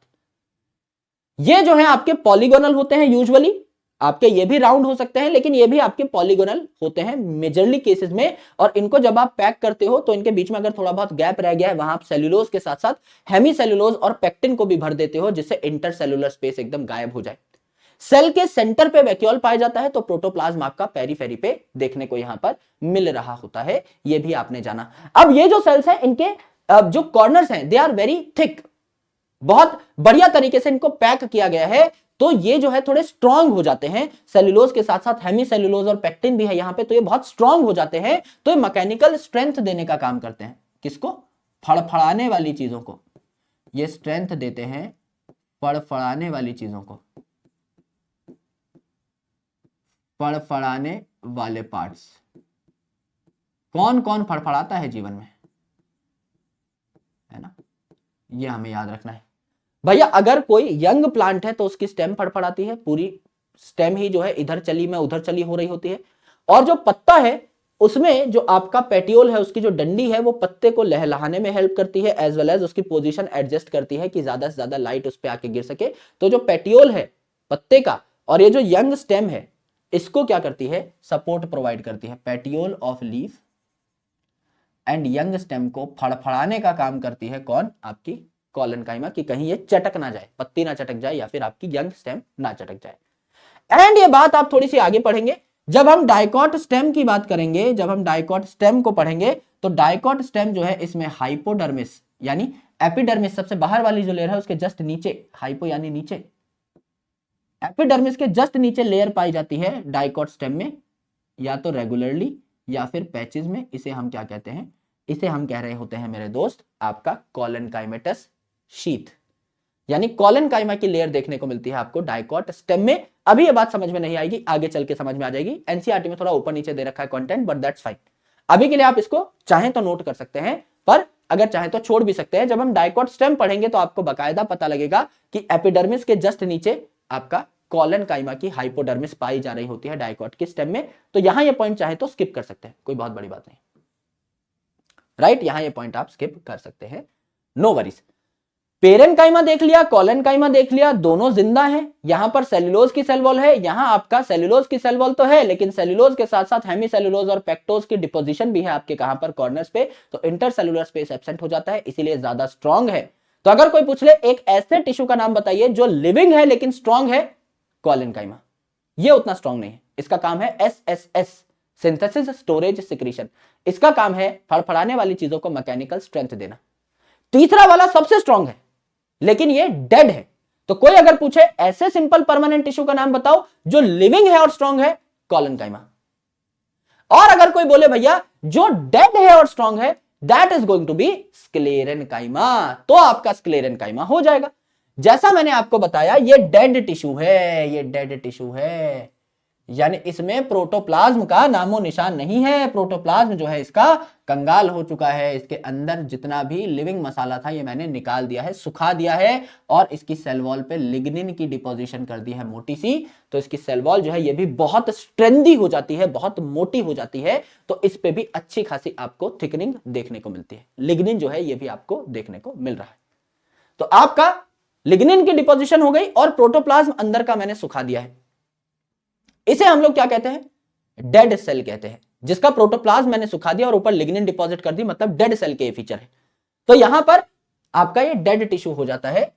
इनमें फ्यू यानी कुछ, टू न्यूमरस, न्यूमरस, न्यूमरस शब्द में नंबर का साउंड आ रहा है, यानी नंबर बहुत ज्यादा। फ्यू यानी नंबर बहुत कम,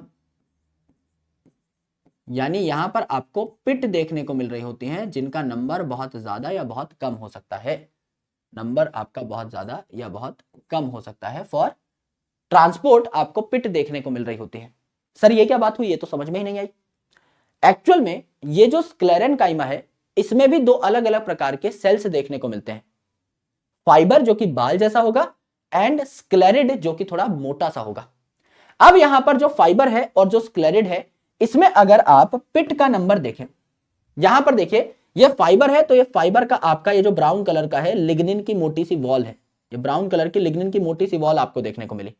और इस मोटी सी वॉल के बीच में, सबसे बीच में जो काली सी हल्की सी पट्टी दिखाई दे रही है, बीच का हल्का सा काला सा जो पार्ट दिखाई दे रहा है, इसे हम क्या कहते हैं? ल्यूमन कहते हैं। छोटा सा आपका ल्यूमन है, बहुत छोटा सा स्मॉल सा ल्यूमन है आपके फाइबर का।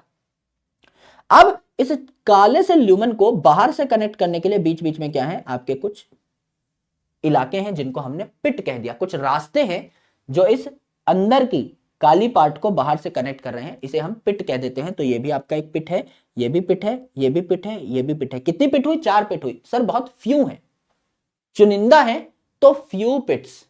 यहां देखिए, यहां आपका ल्यूमन ये है काला वाला, ये काला काला ल्यूमन, तुरुरु तुरुरु, ये बाहर का स्पेस है, और इतनी मोटी है जो ऑरेंज कलर के, इतनी मोटी आपकी लिग्निन की सेल वॉल देखने को मिल रही है। तो इस सेंट्रल पिट को मैं बाहर से अगर इस सेंट्रल ल्यूमन को अगर मैं बाहर से कनेक्ट करना चाहता हूं तो देखो आपकी पिट है, पिट है, पिट है, पिट है, पिट है, पिट है, पिट है, पिट है, पिट है, पिट है, पिट है, पिट है, ब्रांच्ड भी पिट है, कई बार ब्रांचिंग भी दिखाई दे रही है, देखो कई बार सीधी भी दिखाई दे रही है, यानी आपकी ब्रांच या अनब्रांच भी पिट आपको देखने को मिलती हैं जिनका नंबर बहुत ज्यादा है, तो न्यूमरस पिट। तो एनसीईआरटी में लिखा हुआ है कि ये जो स्क्लेरन काइमेटस टिश्यू हैं, इनमें कुछ पिट भी पाई जा सकती है, फ्यू पिट्स या न्यूमरस पिट। तो पता होना चाहिए किस लिए शब्द इस्तेमाल किए हैं। फ्यू पिट्स बोला है फाइबर के लिए, और न्यूमरस पिट बोला है आपका स्क्लेरिड के लिए, ये हमने देखा। तो यहां पर आपके क्या है, फ्यू पिट है, एंड यहां पर क्या है आपके न्यूमरस पिट हैं, जो कि ब्रांच या अनब्रांच हो सकते हैं, जो हमने यहां पर बनाकर देखे। करेक्ट, इस लाइन को हमने जस्टिफाई कर दिया है। अब मेरे दोस्त स्क्लेरन काइमा इसके स्ट्रक्चर के आधार पर या डेवलपमेंट के आधार पर या ओरिजिन के आधार पर दो अलग अलग प्रकार के हो सकते हैं। देखो इनका स्ट्रक्चर भी डिफरेंट है, तो ये अलग अलग प्रकार के दो सेल्स हैं। अगर फाइबर है तो ये फाइबर के गुच्छों के साथ ही पाया जाएगा, स्क्लेरिड है तो भैया अलग अलग स्क्लेरिड के साथ ही पाया जाएगा।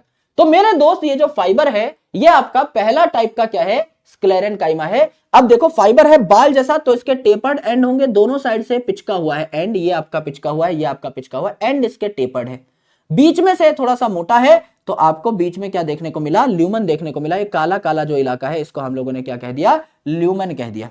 ठीक है, इसको हम लोगों ने क्या कह दिया, ल्यूमन कह दिया। यहां पर जो वॉल है ये मोटी सी वॉल है, इसको हमने कह दिया आपका लिग्निन की थिक सेल वॉल, इसको हमने कह दिया लिग्निन की थिक सेल वॉल।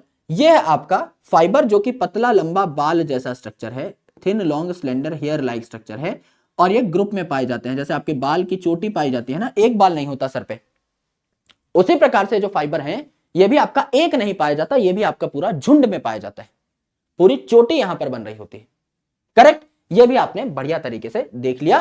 काम क्या है इसका, स्ट्रेंथ देना, क्योंकि भैया डेड सेल है, ये पतला लंबा बाल जैसा है, तो इसके रेशे जो है ये अलग अलग रस्सियां बनाने के भी इस्तेमाल में आते हैं। तो ये जो फाइबर्स है, फ्लोएम फाइबर जो है, मेन जो आपकी रस्सियां जो फाइबर्स तैयार होते हैं ना, jute fibre, hemp fibre, flax का फाइबर, वो सारे क्या होते हैं, वो फ्लोएम होते हैं, सेकेंडरी फ्लोएम के फाइबर्स होते हैं। यस, तो जो फाइबर है स्ट्रेंथ देने का काम कर रहे होते हैं। एंड मेरे दोस्त दूसरा है आपका गोल मटोल सा स्क्लेरिड। अब ये गोल मटोल सा स्क्लेरिड जो है, इसकी शेप स्फेरिकल भी हो सकती है, ओवल भी हो सकती है, एंड सिलेंड्रिकल भी हो सकती है। सर ये क्या बात हुई, अभी बताते हैं। भाई समझ लीजिए ये है मेरे पास सिलेंडर, ये मेरे पास सिलेंडर है, ग्लास है, इसको अगर मैं काट दूं, ऊपर से एक चाकू से काट दूं और आपको ऐसे दिखाऊं, तो क्या आपको एक सर्कल दिखाई दिया ऐसा सेम टू सेम? करेक्ट। समझ लीजिए मेरे पास अगर एक बॉल होती, उस बॉल को अगर मैं काटता, हालांकि मेरे पास यहां पर बॉल है नहीं, बट स्टिल अगर समझ लीजिए मेरे पास एक गोल सी बॉल होती, उसको मैं बीच से काट देता और आपको ऐसे दिखाता, तो सर्कल दिखाई देता। यस। अगर मेरे पास कोई ओवल अंडा होता, उसको मैं बीच से काट देता और आपको ऐसे दिखाता, तो आपको सर्कल दिखाई देता। चाहे आप अंडा काटो, चाहे आप बॉल काटो, चाहे आप कोई सिलेंडर काटो, आपको ये सर्कल दिखाई देगा। ये आपका 2D डायग्राम है एक स्क्लेरिड का, जहां पर सेंटर पे आपको छोटा सा ल्यूमन दिखाई दे रहा है, नैरो ल्यूमन, बाहर आपकी मोटी थिक सेल वॉल आपको दिखाई दे रही है, लिग्निन की बनी हुई। तो थिक लिग्निन की आपको क्या दिखाई दे रही है, वॉल दिखाई दे रही है, थिक लिग्निन की वॉल दिखाई दे रही है। एंड मेरे बंधु मेरे भाई, यहां पर आपको ब्रांच या अनब्रांच न्यूमरस पिट दिखाई दे रही हैं, जो कि इस ल्यूमन को बाहर से कनेक्ट करा रही हैं, चीजों के ट्रांसपोर्ट में हेल्प करती है। फंक्शन क्या है इसका, अब इसमें भी थिक आपकी लिग्निन की सेल वॉल है, तो सपोर्ट और स्ट्रेंथ इसका भी फंक्शन हो जाता है। एग्जाम्पल्स क्या है, बहुत गौर से सुनिएगा। What are the examples of this sclereid? ये स्क्लेरिड पाया कहा जाता है। आप यहां पर एक कहानी याद रखिएगा, कहानी याद रखिएगा, समझ लीजिए भैया आप सफल हो गए बहुत जीवन में। अब मस्त शाम को जो है अपने बंगले में बैठ करके चाय की चुस्कियां ले रहे हैं, साथ में भैया नट्स खा रहे हैं, है ना, समझ लीजिए मूंगफली खा रहे हैं, ग्राउंड नट्स खा रहे हैं। उसके अलावा भैया मामा मटर का पैकेट फाड़ लिया है, लेग्यूम्स यानी लेग्यूमिनस प्लांट, यानी कि आप मटर वगैरह खा रहे हैं, एंड इंटरनेट चला रहे हैं, साथ में खुद के ही बारे में पढ़ रहे हैं, विकिपीडिया पे जीपीएस भी ऑन कर रखा है, यानी मैं अपने बारे में ही पढ़ रहा हूं, है ना, मटर भी खा रहा हूं, मूंगफलियां भी खा रहा हूं, और मेरे दोस्त चाय भी पी रहा हूं, चाय की चुस्कियां भी चल रही हैं शाम को, वाह, निहारते हुए अपने आप को। तो मेरे दोस्त यहां पर लीव्स ऑफ टी इनमें स्ट्रेंथ होती है due to sclereid. Fruit wall of nuts, जिनको कटक करके तोड़ना पड़ता है, इन नट्स के जो फ्रूट वॉल होते हैं इनमें भी आपके स्क्लेरिड होते हैं। Seed coat of legumes, legumes के जो सीड कोट है इनमें भी आपको देखने को मिलता है कौन, आपका स्क्लेरिड। एंड जीपीएस यानी गुआवा, पियर और सपोटा, ये जो आपके फल होते हैं, गुआवा है, पियर है, चीकू वगैरह जो है, इनका जो टाइट पल्प होता है that is also because of sclereid. तो आपका सीड कोट ऑफ लेग्यूम यानी मामा मटर, नट्स के फ्रूट वॉल यानी नट्स भी यहां पर काउंट कर लिए, चाय की पत्ती तो T of leaves of T, and मेरे दोस्त जीपीएस यानी गुआवा, पियर और सपोटा जैसे फ्रूट्स का पल्प जो है इसमें आपको स्क्लेरिड देखने को मिलता है। ये भी आपने अच्छे तरीके से जान लिया है, पहचान लिया है, ये हमने बढ़िया तरीके से सीखा। करेक्ट। एक छोटा सा टॉपिक और देख लेते हैं, क्योंकि थ्योरी मुझे लग रहा है कुछ ज्यादा ही ना हो जाए, है ना, क्योंकि सुप्रीमली थ्योरेटिकल टॉपिक है, इतनी ज्यादा थ्योरी हो जाएगी खून की उल्टी कर दोगे आप, तो टुकड़ों में तोड़ना बहुत जरूरी है इस चैप्टर को, यह भी हाईली थ्योरेटिकल है। इसके बाद बॉटनी में आपको बहुत लंबी राहत मिलती है, अच्छे अच्छे टॉपिक आते हैं, यहां इंफॉर्मेशन थोड़ी ज्यादा है, तो इसको एक काम करते हैं, इसको हम लोग समझ लेते हैं अच्छे तरीके से। कुछ नाम है जो आपको देखने हैं, आगे आने वाले टाइम में जब आप और डिटेल में चीजें पढ़ेंगे, जब आप मोनोकॉट डाइकॉट की रूट देखेंगे, जब आप मोनोकॉट डाइकॉट की स्टेम देखेंगे, ये चीजें और क्लियर हो जाएंगी, ये सारे नाम याद होते चले जाएंगे। अभी के लिए हम सिर्फ एक एग्जाम्पल ले रहे हैं और सारी चीजों को समझने की कोशिश करें, सिर्फ ये नाम सुन रहे हैं हम और कुछ नहीं। समझ लीजिए मेरे पास एक पेड़ है, इस पेड़ का मोटा सा लकड़े का तना मुझे यहां देखने को मिल रहा है, तो बताओ भैया ये कौन सा पेड़ है, मोनोकॉट या डाइकॉट? सर लकड़ी का तना है, इसका मतलब सेकेंडरी ग्रोथ हुई है। अगर सेकेंडरी ग्रोथ हुई है इसका मतलब ये पक्का डाइकॉट प्लांट है, ये मोनोकॉट प्लांट नहीं है, मोनोकॉट में सेकेंडरी ग्रोथ नहीं होती। मैंने क्या किया, इस पेड़ का ट्रांसवर्स सेक्शन ले लिया। ट्रांसवर्स सेक्शन मतलब हमारे पास देखते हैं कोई हमारी खतरनाक सी तलवार रखी हुई थी यहां पर, अभी शायद उसको मैंने छुट्टी पे भेज दिया है रिटायरमेंट दे करके, नहीं है मेरे भाई, है ना। तो हमारे पास एक तलवार है मेरे भाई, यस, इस तलवार को हम लोग जो है खोल लेते हैं। अब ये पेड़ जो है इसको मैं अगर ऐसे लंबाई में काट डालू, ऐसे चीर डालू, ऐसे अगर मैं काट दूं तो दिस इज लॉन्गिट्यूडिनल सेक्शन। मैंने पेड़ को लंबाई में लॉन्ग में फाड़ दिया तो मेरे भाई दिस इज लॉन्गिट्यूडिनल सेक्शन। लेकिन मैं अगर एक पेड़ को ऐसे टेढ़ा तिरछा ऐसे ट्रांसवर्सली काटता हूं, so this is transverse section, this is transverse section. समझ लीजिए मेरे सामने एक पेड़ का तना है, उसको अगर मैंने काट दिया तो मेरे दोस्त मुझे गोल मटोल सा स्ट्रक्चर दिखाई देगा, ऐसा गोल मटोल सा स्ट्रक्चर दिखाई देगा, उसकी स्टेम मुझे ऐसी दिखाई देगी। इस गोल मटोल स्ट्रक्चर का मुझे डायग्राम बनाना है। तो अगर मैं डाइकॉट स्टेम का ट्रांसवर्स सेक्शन यानी टीएस लेता हूं, टीएस माने ट्रांसवर्स सेक्शन, तो मुझे ऐसा गोल मटोल स्ट्रक्चर दिखाई देगा। इस गोल मटोल स्ट्रक्चर में पूरा डायग्राम ना बना के मैं इतना डायग्राम बना लेता हूं कि सबसे बाहर कौन सी लेयर है, सबसे सेंटर पे कौन सी लेयर है, बीच में कौन सी लेयर है, इतने से भी मुझे पता लग जाएगा। तो यहां पर जब आप डाइकॉट स्टेम की बात करते हैं, सबसे ऊपर आपको जो लेयर देखने को मिलते हैं ये एपिडर्मिस, एपिडर्मिस जिसपे स्टेम हेयर भी हो सकते हैं, स्टेम हेयर हो सकते हैं, जैसे रूट पे रूट हेयर होता है, तो ये एपिडर्मिस। एपिडर्मिस, एपी मतलब सबसे ऊपर सबसे बाहर, एपिडर्मिस के नीचे मिला आपको हाइपोडर्मिस, जो अभी हमने देखा भी था कॉलन काइमा का बनता है। जब कॉलन काइमा पढ़ रहे थे तो बताया था भैया हाइपोडर्मिस जो है डाइकॉट स्टेम में कॉलन काइमा की बनेगी। तो ये है आपके कुछ लेयर्स जिसको हमने बोला हाइपोडर्मिस। एपी मतलब ऊपर, डर्मा मतलब लेयर, तो सबसे ऊपर वाली लेयर एपिडर्मिस, हाइपो यानी नीचे, जस्ट एपिडर्मिस के नीचे हाइपोडर्मिस। फिर आते हैं आपके कॉर्टिकल लेयर्स। कॉर्टिकल लेयर्स मतलब आपके गोल मटोल सेल्स के यानी पेरेन्काइमेटस सेल्स के मल्टीपल लेयर्स। तो एक लेयर बनाया, दो लेयर बनाया मैंने, 3 4 5 6 लेयर बनाई, मल्टीपल लेयर्स आप बना सकते हो, these are called as cortical layers. ठीक है, कॉर्टिकल लेयर्स कह दिया। और ये जो कॉर्टेक्स है इसकी सबसे अंदर वाली लेयर को हम लोग क्या कहते हैं, इसके सबसे अंदर वाली लेयर को हम कहते हैं एंडोडर्मिस। तो सबसे बाहर एपिडर्मिस, फिर आपकी उसके जस्ट नीचे हाइपोडर्मिस, और कॉर्टेक्स की सबसे अंदर वाली लेयर को, स्पेशल लेयर को हम लोग कहते हैं एंडोडर्मिस, अंदर वाली डर्मिस, अंदर वाली डर्मिस। यहां पर देखिए कॉर्टेक्स आपकी बनी, एपिडर्मिस के बाद जितनी चीजें पढ़ी हैं सारी आपकी कॉर्टेक्स में आती हैं, हाइपोडर्मिस भी, कॉर्टिकल लेयर्स भी एंड एंडोडर्मिस भी। तो एंडोडर्मिस क्या है, यानी इतना इलाका जो मैंने आपको बताया, इतना इलाका जो मैंने आपको बताया, दिस इज कॉर्टेक्स। एपिडर्मिस के नीचे इतना इलाका जो मैंने बताया, दिस इज कॉर्टेक्स। कॉर्टेक्स में क्या क्या आया, हाइपोडर्मिस, आपका cortical layers and your endodermis, and your endodermis.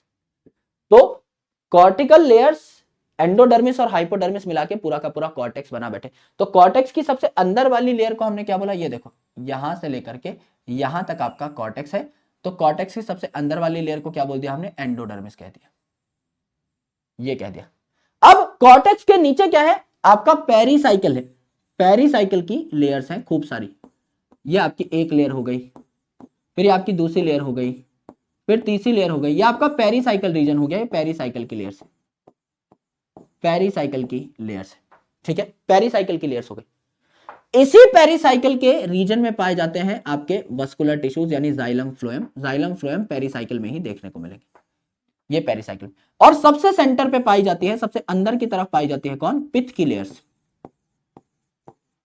Yes, सबसे अंदर की साइड पाई जाती है पित्त की लेयर्स, यानी 6 लेयर के हमने नाम पढ़े। सबसे ऊपर वाली डर्मिस यानी सबसे ऊपर वाली लेयर एपिडर्मिस, उसके नीचे हाइपोडर्मिस, उसके नीचे कॉर्टिकल लेयर्स, उसके नीचे एंडोडर्मिस। एपिडर्मिस को अलग रख दो थोड़ी देर के लिए, हाइपोडर्मिस, कॉर्टिकल लेयर्स और एंडोडर्मिस को मिला के बोला कॉर्टेक्स। तो कॉर्टेक्स की सबसे अंदर वाली लेयर का नाम क्या हुआ, एंडोडर्मिस। एंडोडर्मिस के नीचे है पेरीसाइकिल के कई लेयर्स, पेरीसाइकिल में ही पाए जाते हैं जाइलम फ्लोएम। एंड मेरे दोस्त पेरीसाइकिल के नीचे, पेरीसाइकिल के अंदर कौन मिलेगा, आपका पित्त मिलेगा। तो टोटल क्या होगा, all layers outside to inside अगर आप देखो तो epidermis, hypodermis, cortical layers, endodermis, pericycle जिसमें जाइलम और फ्लोएम है, एंड पित्त। एपिडर्मिस, हाइपोडर्मिस, उसके बाद आपका कॉर्टिकल लेयर्स, एंडोडर्मिस, पेरीसाइकिल, पित्त, और पेरीसाइकिल में ही फ्लोएम और जाइलम है, ये आप याद कर सकते हो। Again epidermis, hypodermis, cortical layers, endodermis, pericycle, पित्त, ये आपने देखा। अब मेरे दोस्त यहां से यहां तक है आपकी एपिडर्मिस, ये लेयर है एपिडर्मिस। हाइपोडर्मिस, कॉर्टिकल लेयर और एंडोडर्मिस मिला के आपने क्या बोला, कॉर्टेक्स बोला, ये है कॉर्टेक्स। कॉर्टेक्स के अंदर जितना मसाला बचा, यानी ये जो एंडोडर्मिस वाली लेयर थी जहां कॉर्टेक्स खत्म हो रही थी, इसके अंदर जितना मसाला बचा, इस पूरे को हम लोग कहते हैं क्या, स्टील, STELE, स्टेनलेस स्टील वाला स्टील नहीं है, स्टील STELE है यहां पर। यानी कि मेरे दोस्त अगर आप स्टील का नाम लें तो यहां पर आ जाएगा आपका क्या, एंडोडर्मिस के अंदर का सामान, यानी पेरीसाइकिल, पित्त, जाइलम, फ्लोएम, सब कुछ। यानी अगर मुझे इस डायग्राम को 3 पार्ट्स में तोड़ना हो तो 3 पार्ट्स कौन से होंगे, अगर मुझे इसे 3 पार्ट्स में तोड़ना हो तो वो 3 पार्ट क्या होंगे, आपका सबसे पहले एपिडर्मिस पहला पार्ट, दूसरा पार्ट कॉर्टेक्स जिसमें आ गए आपके हाइपोडर्मिस, कॉर्टिकल लेयर्स एंड आपका एंडोडर्मिस, एंड मेरे दोस्त आपका पेरीसाइकिल, पित्त, जाइलम, फ्लोएम जिसको हमने स्टील कहा। Epidermis, cortex, steel, 3 part. Epidermis अकेला है, कॉर्टेक्स में आया हाइपोडर्मिस, कॉर्टिकल लेयर्स और एंडोडर्मिस, एंड स्टील में आया एंडोडर्मिस के अंदर का सारा मसाला यानी पेरीसाइकिल, पेरीसाइकिल के अंदर पाए जाने वाले जाइलम, फ्लोएम एंड पित्त, ये आपको देखने को मिला। These are some names you have to remember directly, because यही जो चीज है इसी की पढ़ाई आपको आगे चल के करनी है। पूरे के पूरे चैप्टर में जो बचे हुए कॉन्सेप्ट है वो तभी समझ में आएंगे जब आप इस डायग्राम को अच्छे तरीके से भांप चुके होंगे, जान चुके होंगे। ये आपने डायग्राम अच्छे तरीके से देखा, सीखा। अब ये जो 2 चीजें हैं ये मैं थोड़ा सा आपको आगे पढ़ाऊंगा, बिकॉज अभी ये जो डायग्राम है इसको हम लोगों को रिवाइज करना है एक और बार, एंड अल्टीमेटली थोड़ा सा यहां पर आप कंफ्यूज हो सकते हैं, बिकॉज अभी हमने उतने डिटेल में कॉन्सेप्ट्स पढ़े नहीं है।